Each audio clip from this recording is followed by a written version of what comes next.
o los adultos mayores, es necesario establecer intervalos de referencia para todas las pruebas de mostaza. Y la respuesta es no. No es necesario para hacerlo en todas las pruebas de hemostasia. Un ejemplo de eso, por ejemplo, es lo que nosotros observamos en esta diapositiva, que los cambios que se producen en el embarazo para el fibrinógeno y para proteína C, es decir, para una proteína procoagulante como el fibrinógeno y para una proteína anticoagulante natural como proteína C. Si nosotros observamos lo que está más en gris, corresponde al intervalo de referencia de adultos.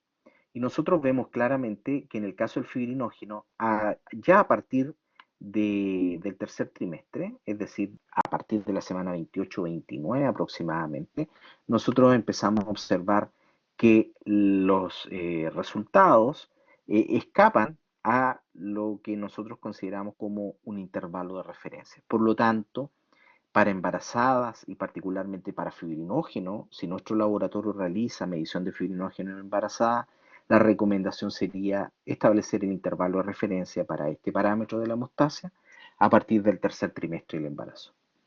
En contraste, en el caso de la proteína C, nosotros podemos darnos cuenta que los niveles de proteína C no varían mucho a lo largo de todo el embarazo y se encuentran siempre dentro de los intervalos de referencia en su mayoría. Por lo tanto, en una embarazada de tercer trimestre o a lo largo del embarazo no sería necesario establecer intervalos de referencia específicos para esta población especial en el caso de la proteína C. Sí para el fibrinógeno y sí para la proteína S.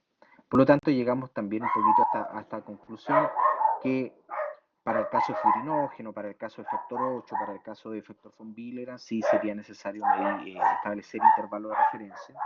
Para proteínas anticoagulantes naturales, la proteína S libre sería un parámetro que sería necesario establecer como intervalo de referencia.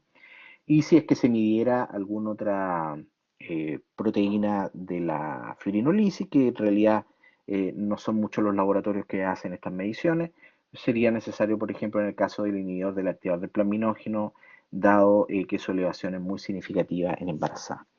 ¿Cuál es el impacto que tiene finalmente el establecer intervalos de referencia? Es evitar los errores en la interpretación, puesto que muchas veces el médico no especialista puede no necesariamente conocer los intervalos de referencia y por lo tanto va a observar los intervalos de referencia que tradicionalmente se expresan junto al resultado de su paciente, en el resultado, en el examen de laboratorio. Por lo tanto, si nosotros informamos un intervalo de referencia que corresponde a otro grupo etario, o por ejemplo informamos el intervalo de referencia de fibrinógeno establecido para adultos y mujeres no embarazadas, y la mujer, efectivamente la paciente está embarazada en el tercer trimestre del embarazo, el resultado que obtenga va a ser significativamente mayor al intervalo de referencia, lo cual podría inducir al médico a un error en el sentido de establecer alguna patología y potencialmente generar un tratamiento de esa patología en condiciones de que sencillamente los cambios que se observan en la embarazada son consecuencia de los cambios que se van produciendo de manera normal a lo largo que progresa el embarazo. Existen otras condiciones que es el segundo grupo que tiene que ver con las condiciones de la toma de muestra. Aquí hay tres grandes aspectos a considerar. Una es el tipo de anticoagulante y la concentración del anticoagulante. En segundo lugar, el volumen de muestra que se obtiene, y lo cual está muy en relación también a la relación anticoagulante-sangre. Y también errores clásicos que se pueden producir en la punción venosa. Estos resultados muestran el efecto que tiene la relación anticoagulante-sangre para el TTPA. Y podemos ver distintas relaciones. La relación anticoagulante-sangre, lo normal debería ser 1 más 9, o sea que lo que está expresado arriba, ¿ya? Acá. Y por lo tanto vemos efectivamente de que en la medida que esa relación se altera, vamos observando cambios en el TTPA. Por lo tanto, esto enfatiza el hecho de que internacionalmente se ha estandarizado de que el anticoagulante ideal debe ser citrato de sodio al 3,2% en una relación anticoagulante-sangre de 1 más 9. Por lo tanto, existen en el laboratorio de hemostasia algunas causales de rechazo que son tradicionales. Una, son la relación inadecuada anticoagulante-sangre. Otra es la utilización de otro tipo de anticoagulante no citrato de sodio al 3,2%. Y lo mismo con la hemólisis. Y en ese sentido, el Instituto de Salud Pública de Chile ha establecido un documento de recomendaciones para la etapa preanalítica, analítica y posanalítica en coagulación.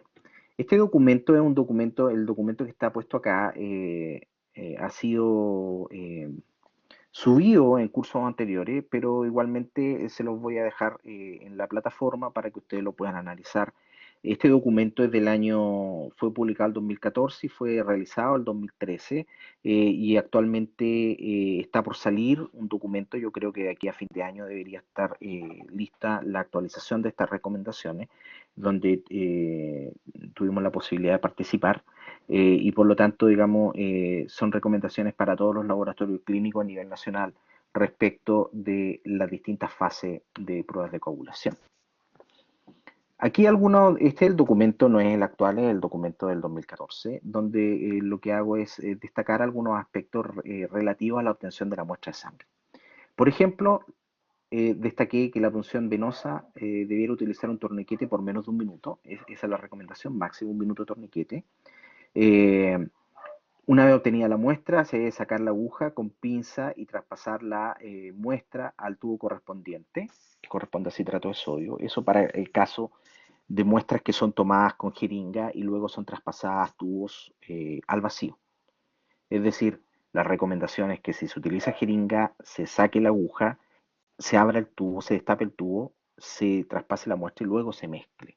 Eh, Normalmente se induce un error ahí, dado que muchas veces se toma con jeringa, se pincha el tubo, la tapa del tubo, y hace algo de vacío, no hace mucho, y finalmente, como no hace mucho vacío, se traspasa con el émbolo de la jeringa, se traspasa el resto de la sangre. Esa presión que se genera con el émbolo va a inducir el choque de los eritrocitos con el metal de la jeringa y va a inducir o puede inducir hemólisis mecánica. Y eso es una de las grandes causales de rechazo en el laboratorio como consecuencia de la hemólisis. Otra recomendación respecto a los resultados de TPI y TPA es que dice relación con la posición de los tubos. Es decir, establece que los resultados no se ven afectados por el llenado de los tubos, pero deja una recomendación: utilizar el siguiente orden. Si se va a realizar hemocultivo, sea el primero. Y en segundo lugar, el tubo de coagulación. Si no se va a tomar hemocultivo, que el de coagulación sea el primero. Y posteriormente ir llenando bioquímica o hematología finalmente. Otras pruebas de hematología como el hemograma. Entonces, por lo tanto, aquí establece una recomendación respecto al tema del llenado de los tubos. Otra cosa importante es que bajo ningún punto de vista se puede tomar la muestra de sangre desde los sistemas de administración de medicamentos. Es decir, si el paciente tiene una vía puesta para donde se le están administrando medicamentos, la recomendación es tomar la muestra desde el otro brazo. Es decir, jamás desde el lugar de la vía. Eso es algo muy importante. Y hay un aspecto muy significativo acá y que dice relación con el volumen de llenado del tubo. Es decir, el volumen de llenado debe ser hasta la marca de llenado. Si es que no es hasta la marca de llenado, existe un cierto rango todavía de aceptabilidad. Y ese rango de aceptabilidad es de más o menos 10% del volumen total. Es decir, si tenemos un tubo de 4 ml, deberíamos aceptar muestras que tengan mínimo 3,6 y máximo 4,4 ml de sangre, entre sangre y anticoagulante, con una relación de anticoagulante-sangre de 1 más 9.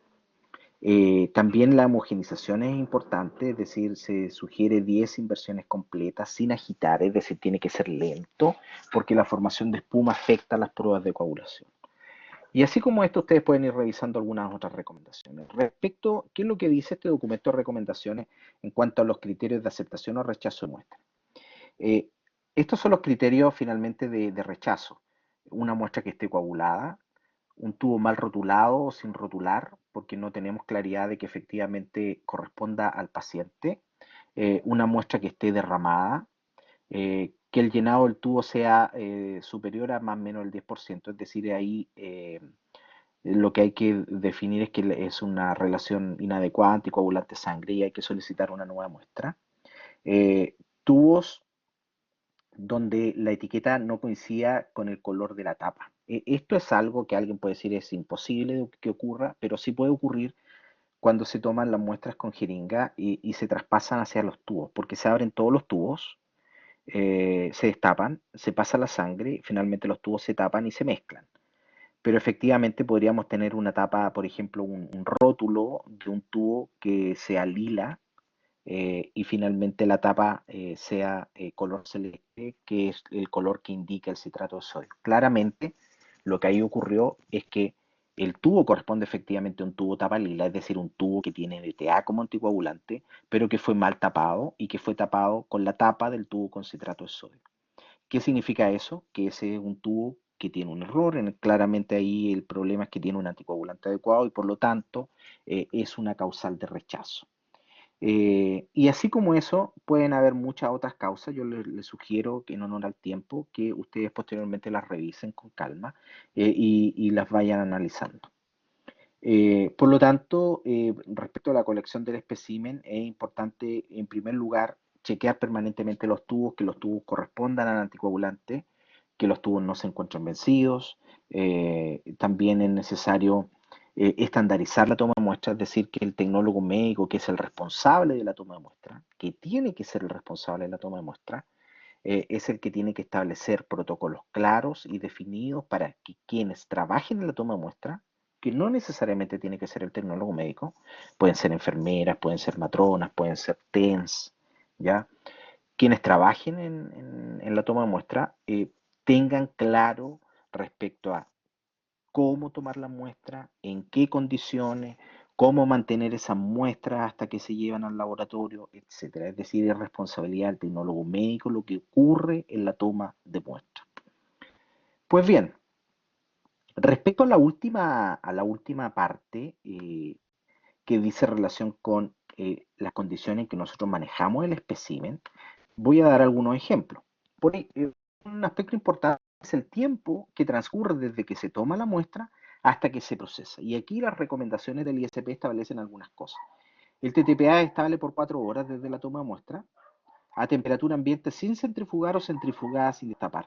Aquí hay un aspecto importante, es decir, esta es la muestra de sangre total previo al proceso de centrifugación.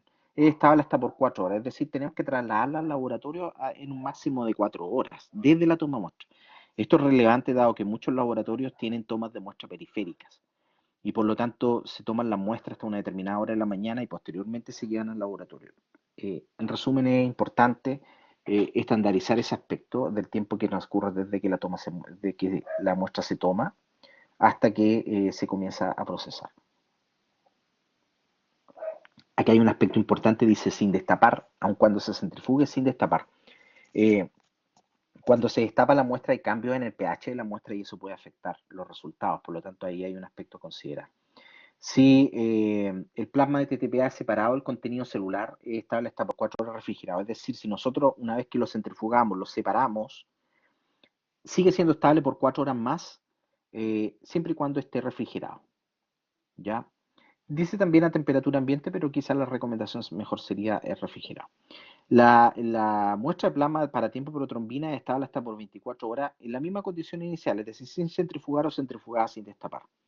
Eh, Y lo mismo ocurre cuando ya se ha separado el contenido celular. Para otras pruebas de coagulación, es decir, cuantificación de factores, otras pruebas de coagulación distintas de las pruebas globales, la estabilidad es bien variable y por lo tanto se recomienda respetar las consideraciones para el TTPA, que son mucho más estrictas que para el tiempo de protrombina. Del almacenamiento, si nosotros, hay pruebas de laboratorio como las pruebas globales, TPI y TTPA, que en realidad en los laboratorios lo realizan todos los días. Pero existen algunas pruebas especiales, como por ejemplo cuantificación de factores, que no necesariamente los laboratorios la realizan todos los días, entonces, y son pruebas de alto costo. Entonces, lo que hacen muchos laboratorios es almacenar esas muestras por un tiempo determinado, una semana, o juntar